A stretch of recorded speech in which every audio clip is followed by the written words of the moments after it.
salaamaaleykum mbokk internet bi ñi safoo di ndamoo Galaye Talibé Bamba ak info réew mi teewlu sa làmb moo leen ko dig dana ko def mbër mu nekk laay seeti comme ni ma koy faral di waxee licence yëpp a yem mbër mu ndaw amul mbër mu mag amul làmb saa mu fëgg jaay la da ngay tànn ci bu mag bi mbaa bu ndaw bi tey ñi ñëw ci benn xale boo xam ne ràññee nañ ko lool ndax wane na boppam ci 2018 bi ràññeeku lool bokk ci espoir yi war a téye làmb ëllëg ñu am ci moom yaakaar wala ñu am ci moom gëm-gëm ñëw fii mu dëkk ci Nations Unies fekk ko fi muy Ramdan dugg ci tournoi Fallou Ndiaye bi génnee 3 victoires dañ naan macha allah te dik ko yéene it ñëw ba koñam fas yéene waxtaan ak moom li ko indi ci làmb ak fi mu toll tey ak fan la jëm ci làmb ak fan la teg bëtam fi ñu toll nii su paree ci final bi ñuy wax ni da ko war a bëre ak Pambaay Ramdan nuyu nañ. waaw Galaye Talibé Bamba maa ngi lay ziar di rafetlu tamit sa émission bi waa info réew mi nit ñi ngi leen di bàyyi xel di leen wax ne fi ngeen teg seen tànk foofu la ndax tamit làmb heure boo siy liggéey rek siy daj coono li ngeen def rafetlu naa ko trop ngeen def déplacement bu toll nii ñëw seet si ma maa ngi si am contentement bu baax a baax di la nuyu bu baax a baax di la wax ne fi nga jàpp sa loxo foofu la di nuyu tamit waa Sénégal di nuyu waa Europe di nuyu sama mbokk Saalum Saalum di nuyu képp koo xamante ni da ngay bëgg Ramdan maa ngi leen di nuyu di leen ziar di leen baalu àq aussi ndax tamit nekk ak mbër yombul quoi rawatina mbër boo xamante ne xama mu ngi si kalaaf mu ngi bëre te saa su nekk heure bu ma jógee rek ñu bàyyi seen yitte yëpp topp ma maa ngi leen di nuyu di leen ziar di leen baalu àq bu baax a baax fay naa la. waaw Ramdan lu ñuy njëkkee ak yow mooy Ramdan lan moo ko indi ci làmb. waaw man Saalum laa ndax. Saalum ma defe ni bay lañ ko xamee. ah bàyyi ak leneen ak leneen ak leneen. ñu continué. waaw comme moom soo xoolee Saalum moom dafa nekk dëkku làmb te tamit ñoom dañ naan bay ba nawet bu wàcc ñi dem si waaw ginnaaw sàq yi di si dafa bëre waa xañ na dañ see juddu. mais Ramdan am na maamu mbër wala ndijaayu mbër wala papay mbër. sama mbokk yëpp ay mbër lañ. kon li ñuy wax naan deretu mbër mi da nga ko judduwaale. waaw mais nag jëluñ ko woon def ko métier quoi. waaw mais Ramdan comme loolu nga wax ci la ñuy jógee ñu déggoon la bi nga ñëwee Ndakaaru écurie Mor Fadam nga njëkk a nekk lan moo la fa jëlee. waaw jàmm la rek ndax man bu ma nekkee Ndakaar ndax dèjà fii laa juddoo maa ngi juddoo unité 3 bi yàlla def Mandela daan entraîné Géejawaay xeebu moom nag écurie yi fi nekk mais xañ na meloon naa ak moom ak noo xamante ne xam nga jege woon naa ko lool mu ne ma nañ dem écurie ba ma ne ko booy man du ma mbër bugguma bëree mu wax mu ne ma nañ dem rek seetaane benn jour ñu dem seetaane ma ne ko pourtant seen entraînement yi daal neex de affaire yooyu benn jour ma ñëw takk ngemb yàlla def ma takk ngemb bëre père Pambaay ku Pambaay tuddee boppam ma bërewaat mu ne ma yow booy mu ne ma yow ban écurie nga nekkoon ma ne ko non mosuma nekk si écurie mu ne ma non si li ngay bëree nii mu ne ma mos ngaa nekk si écurie si noonu yàlla def ma nekk écurie Mor Fadam di leen nuyu bu baax di leen ziar di nuyu père Mor Fadam bu baax a baax loolu daal moom yóbbu écurie Mor Fadam yàlla dogal ma bëri fa 3 combats arène. waaw tey ñu dégg la dóoraat lan moo la fa indi bi nga changé écurie.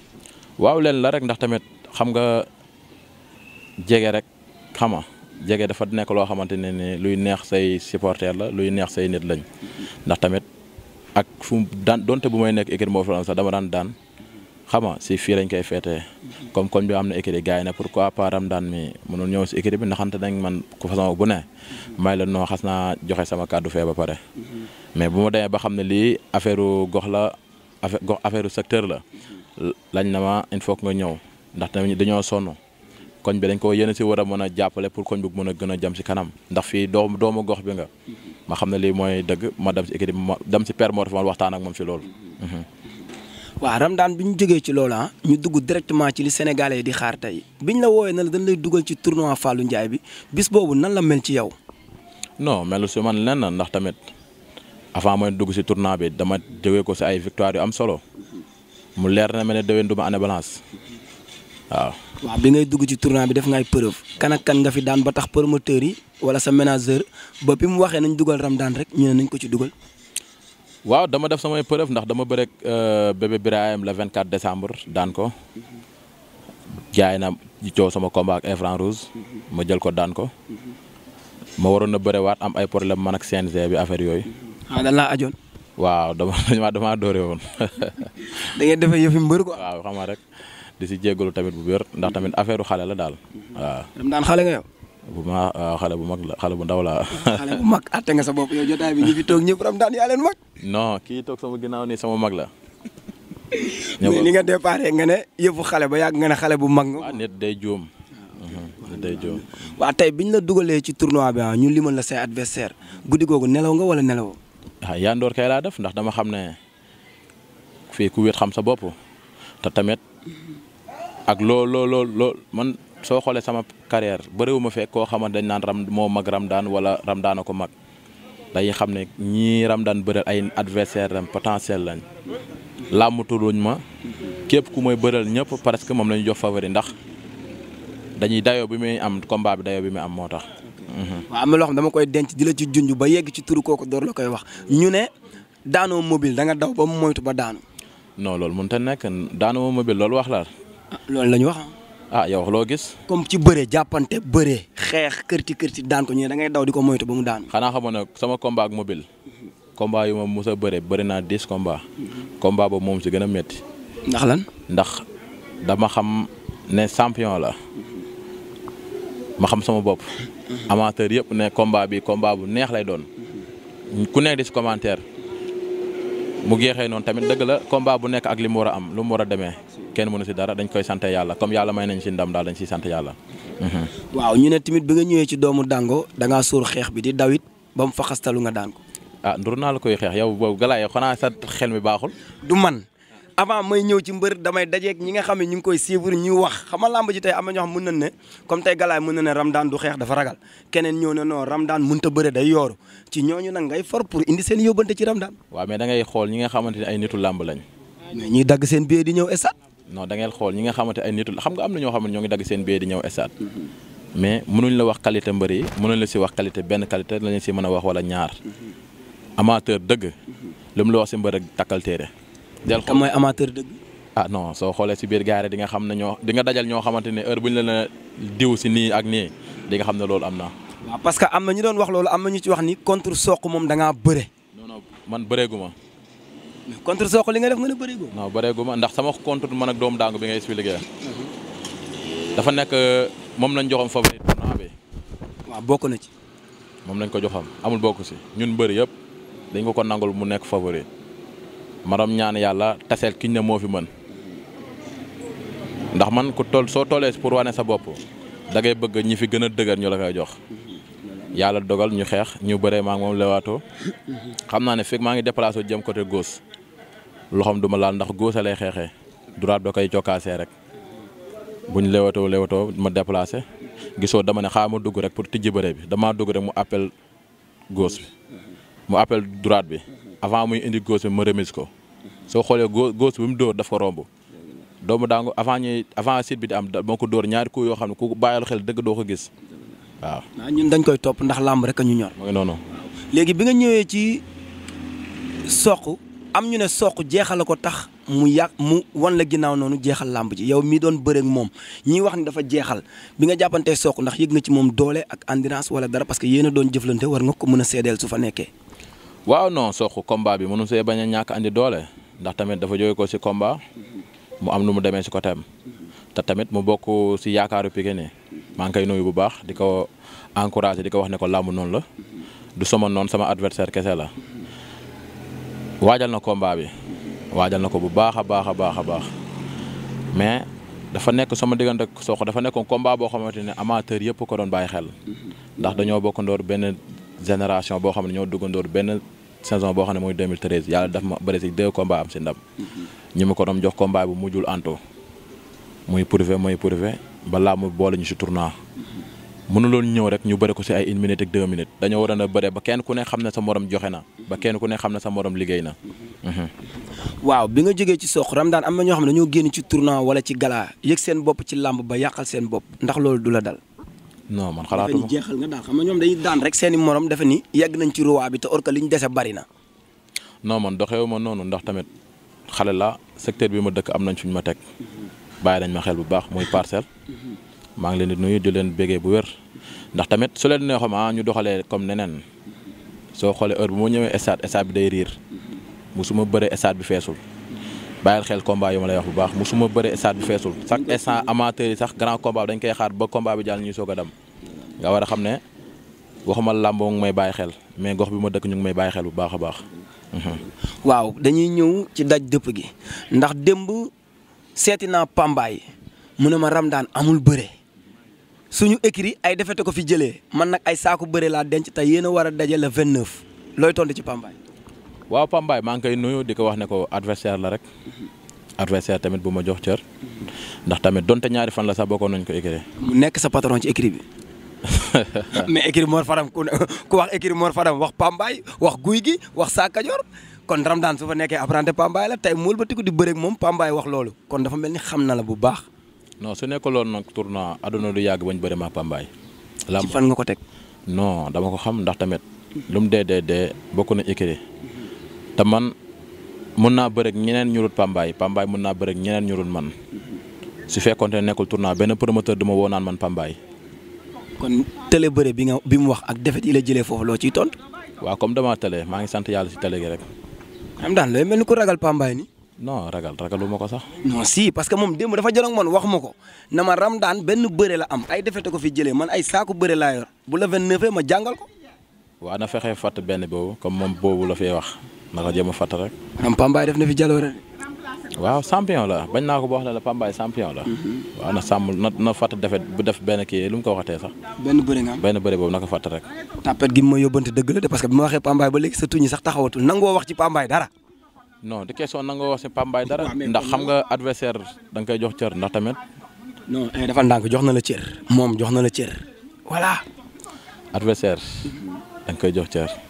man sama combat yi ma bëri yëpp.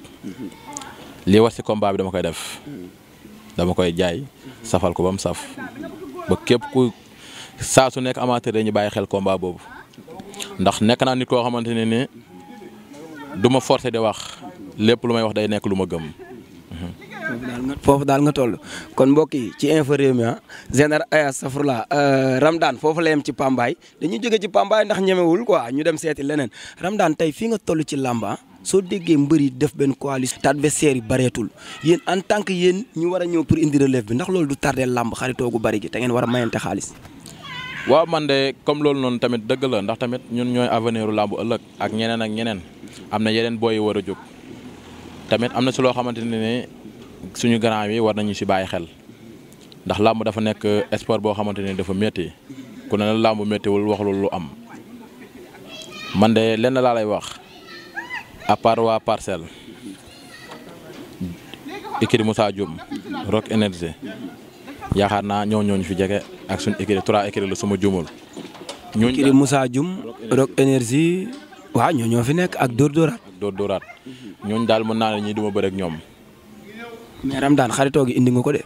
non xam nga Parcelles ñëpp dañoo bokk ndey ak baay promoteur bi sax suy bëgg combat day bëgg combat boo xam ne combat secteur ak secteur lay doon. ndax tamit loolu mooy neexal journée am. Papa Sow Modou Lo Parcelles la ñu ngemboo daje ci stade Demba Diop. fii la ñu fekk. waaw mais xam nga loolu tournoi moo leen boole ñoom ñaar mais anamu tey ñoom su nekkoon démb doon tey xalaatuñu bëre combat boobu. Moussa Dioum Ousa Sow bëri nañ fi. fii la ñu fekk. waaw non Fass. Ousa fii la ngemboo inte 19. waaw mais Moussa Fass la nekk Ousa Fass la nekk. mais ñoo bokk dëkk. waaw comme li nga expliqué noonu tamit looloo si am Ousa Sow champion la Papa Sow. ki nu ngi koy tuddee sax Moussa Dioum champion la mais xam nga ñoom peut-être seen jamono ak ñun suñu jamono des na am na différence tuuti. seen jamono moo ëpp xaalis. kan. yéen seen jamono moo ëpp xaalis. waaw amiin. non moo ëpp xaalis parce que Ramdaan tey dama gis ma wax la tuuti lu sori Double Less Fass la daan ngemboo am na fa turandoo soose bu Fass bi yor tey xale yu Fass yi Double Less dañ ko tuddee kon amoon na relation ak ñoom te da daan bëreeg Mbaye Guèye Papa Kan Caaroy bëri naa Mbaye Guèye te Fass la nekkoon. yéen war ngeen mën a bëri seen biir. yow léegi ban combat nga bëgg ma bëri ko ak suñu biir si ak kan. non bari na parce que léegi nee nga Pambaay bu dul woon tournoi bi doo leen bëri. waaw exemple laa la jox. non dugal écrit Pape Birahim Ndiaye rek. Birahim Ndiaye kan la ban adversaire laa fa am. bari nañ fa xale yaa nga ay espoir. Birahim Ndiaye bëri naa fa kenn. kon kay génnatoo Parcelles. ndax man ak bébé Birahim Ndiaye la nekkoon bu may bëri ak moom. waaw te Parcelles la nekk. man soo déggee ma wax la loolu comme maanaam ndax tamit man du ma yàq relation. sama diggante am na kuy wax ci tuuti 100%. non déglu ma rek xam nga non déglu ma xam nga ku ma seq relation bu nice bu sincère xalaatuma bëre ak yow waaw. man noonu laay dundee. Pambaay démb wax na ma benn wax bu am solo mu ne bi muy bëre général dafa ne tey da koy daan tuddee ko doom wala général daan ko tuddee ko doom nee na it parce que relation bu rafet parce que dañoo bëri ñetti yoon boobu moo doon leer tey jii rey Ramdan bu amoon tey comme ku mel ni Pambaay ak général ni mu fi demee woon war nga ko mën a am ci biir làmb ji bu fekkoon tey ci parcelle la fël donte parcelle la dëkk waaye écurie parcelle la nekk parce que parcelle boo xoolee am na 4 écuries tey jii boo leen demee def comme Pikine wala Guédiawaye ngeen dajaloo est-ce que adversaire du tëju loolu laay waxee mais pas pour yàq relation. non dëgg la mais comme soo xoolee 100% bi mën nañ ne dara la mën nañ ne du dara ndax tamit soo xoolee parcelle dafa tas 1 ba 26 la sama doomu nday Daawda Ngom sax mu ngi naan 1 ba 30 la léegi yokk nañ ko maa ngi koy nuyu bu baax ak ñoom Ibrahima Wade Seku dafa nekk loo xamante ne ñii ñoo ngi dëkkee Inte 1 Inte 2 Cambérène 1 ba 26 Inte 5 soo xoolee secteur bu nekk rek am na mbër bu fa nekk te soo xoolee parcelle li muy yaatu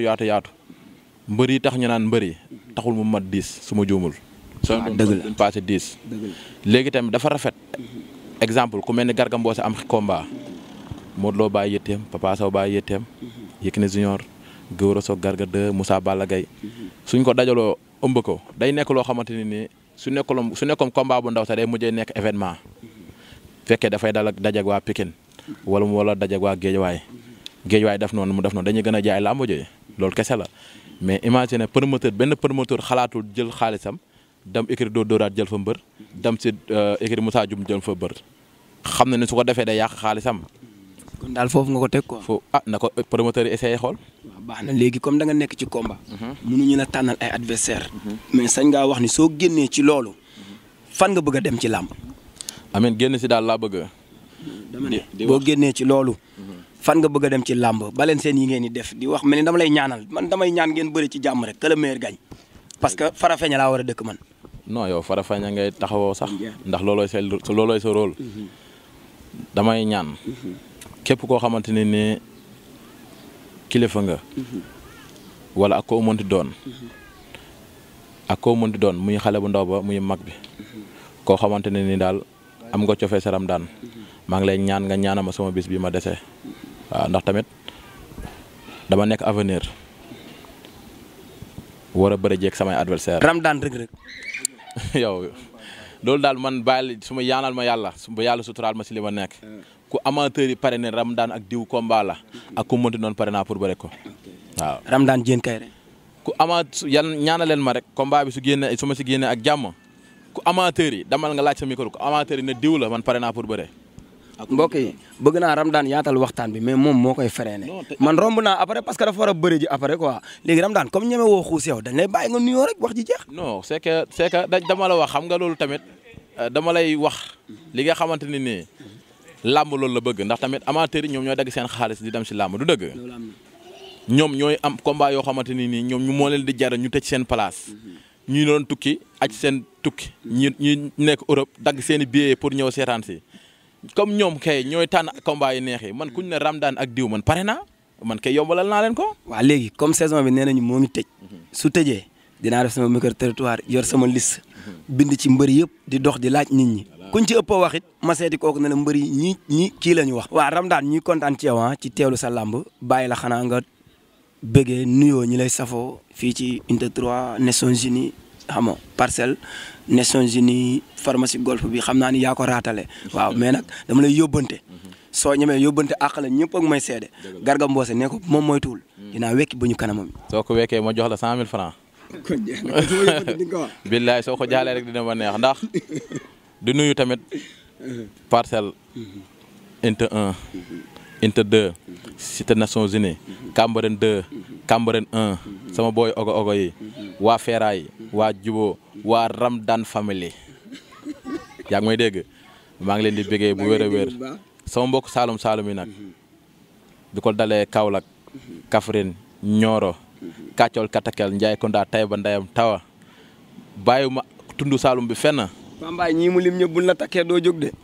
maa ngi leen di teg tàllal sama loxo pour ñu ñaanal ma ndax man doomu Saalum laa te Saalum yaatu na lool Faatiya rek doy na ma ku nekk su yéenee Faatiya rek ñaanal ma rek doy na ma. Ramdan li nga wax mooy téere Faatiya ay alxuraan di. waaw man dama ko see taamu mënuma toog na te góoruma ku si mel ne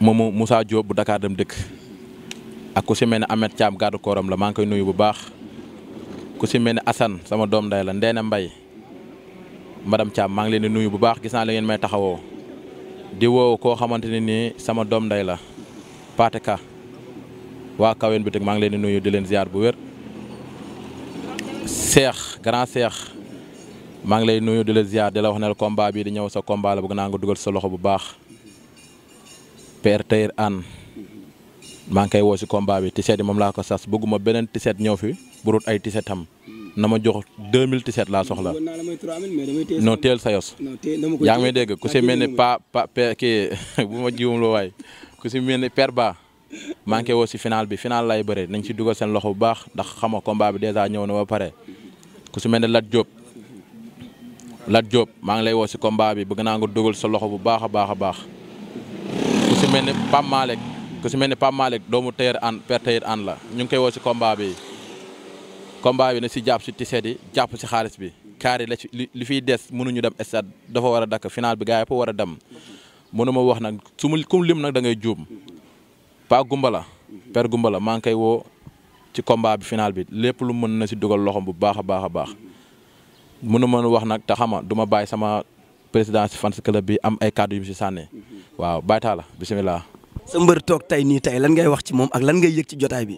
waaw salaamaaleykum ñu ngi nuyu ñëpp ñu ngi seetaan di sant yàlla ci 3 combats yi ñu bëree am si 3 victoires di waajal suñu final muy final boo xam ne daf ñoo ñor tamit daf ñoo fonk ndax benn mun na ni dégg nga comme lu mu la wax sànq rek affaire da gox rek moo ko jëlee écurie Mor Fadam dugg na fa ba génn fa te bu fa demaatee tey kenn du ko sànni xeer ndax génn na fa génn bu rafet mu fa war a bëreet koo xam ne vedette la fa ndax xëy na moom ba mu fa demee kooku moo nekkoon supérieur am tey làmb bu doxee ba ñoom ñaar ñuy bëre loolu sant dañ ciy sant yàlla bu wér a wér te loolu day doon làmb ju ñu neex ndax làmb ju ñu war a mën a wane suñu bopp la ndax nit kuy bëreeg leen naa xam nga ni kooku xam na ko bu baax. kon daal examen la quoi. lii baccalauréat la lii dañ koy am dem bëreeg ténor yi. foofu daal nga teg sa bët yow. ñun yegg nañ foofu.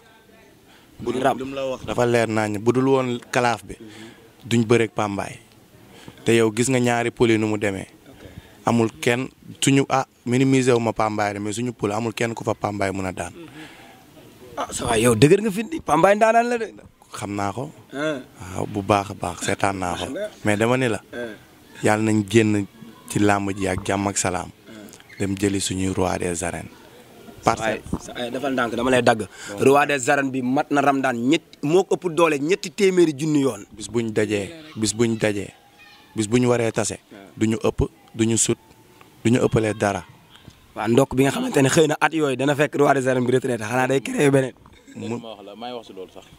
xanaa xamu ne man xale laa su ma neexoon combat man ak Pambaay bii su ma duggee sa stade dañ naan ñi kii day xaru mais dama nekk si carrière boo xam ne am ay professionnels yu ma yor état bu nekk combat bu nekk état bu mu laaj boobu laay andi voilà. lamb jaa ngi suñu kanam. roi bi incha allah yàlla baax na. waaw kon ñu terminé sa président. kon nag damay woote dégg nga lu mu la wax tëj na waxtaan bi dañuy woote li mbër wax rek mbooloo mi fiy des du yoon.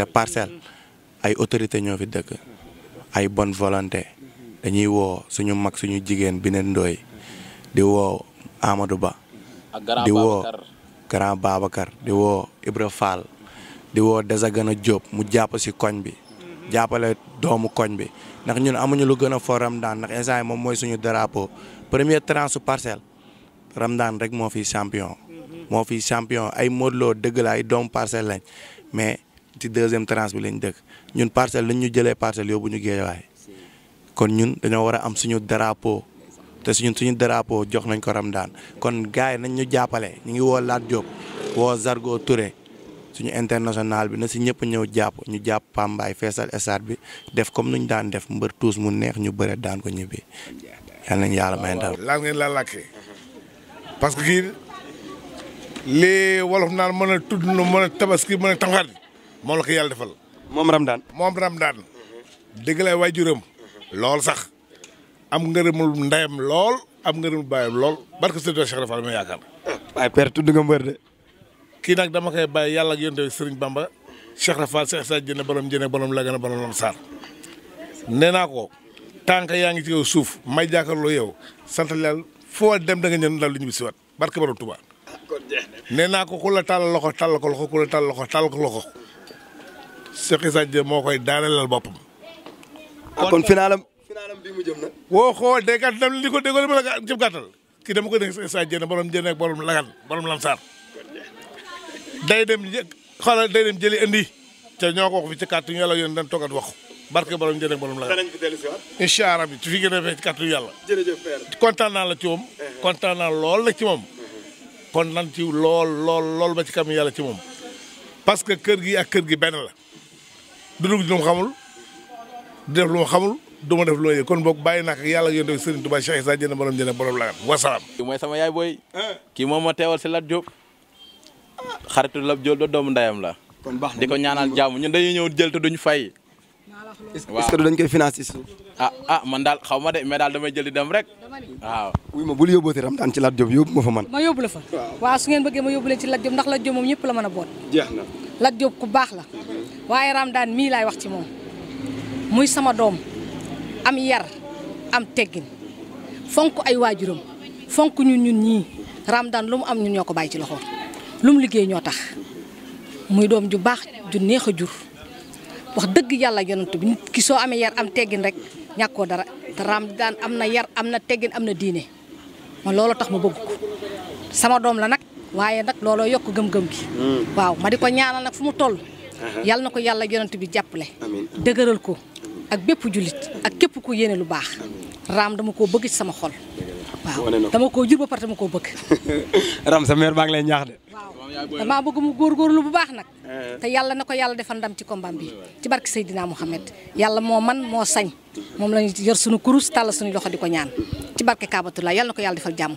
ak képp ku ko yéene. su ma wootoom duñ xaj fii boobaa duñ mën a def émission bi mais dama sepp gars yi ne leen ñëw leen ngeen teew képp koo xamante ni nag gis nga émission bi lu ñu bett la rek mu demee nii di leen nuyu bu baax yéen seen liggéey di leen ñaanal seen info réew mi yàlla na dem ba nekk ay télé ndax tamit man dama leen di bàyyi xel ndax am na seen théâtre yooyu ngeen di kii noonu paa boobu noonu.